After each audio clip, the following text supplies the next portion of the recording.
দেশের কয়েকটি অঞ্চলে ঝড়ো হাওয়া সহ বজ্র বৃষ্টির আশঙ্কা জানিয়েছে আবহাওয়া অধিদপ্তর। সংস্থাটি বলছে ৮ জেলার উপর দিয়ে ঘন্টায় সর্বোচ্চ ৬০ কিলোমিটার বেগে ঝড়ো হাওয়া বয়ে যেতে পারে, সঙ্গে থাকতে পারে বৃষ্টি বা বজ্রবৃষ্টি।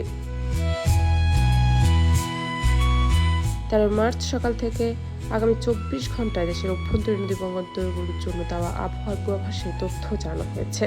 পূর্বাভাসে বলা হয়েছে, রাজশাহী, রংপুর, দিনাজপুর, পাবনা, বগুড়া, টাঙ্গাইল, ময়মনসিংহ ও সিলেট অঞ্চলের উপর দিয়ে পশ্চিম অথবা উত্তর পশ্চিম দিক থেকে অস্থায়ীভাবে দমকা বা ঝড়ো হাওয়া বয়ে যেতে পারে।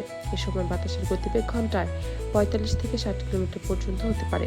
একই সঙ্গে সব এলাকায় বৃষ্টি কিংবা বজ্রবৃষ্টির সম্ভাবনা রয়েছে। পরিস্থিতিতে সংশ্লিষ্ট এলাকার নদীবন্দরগুলোকে ১ নম্বর সতর্ক সংকেত দেখাতে বলেছে আবহাওয়া অধিদপ্তর।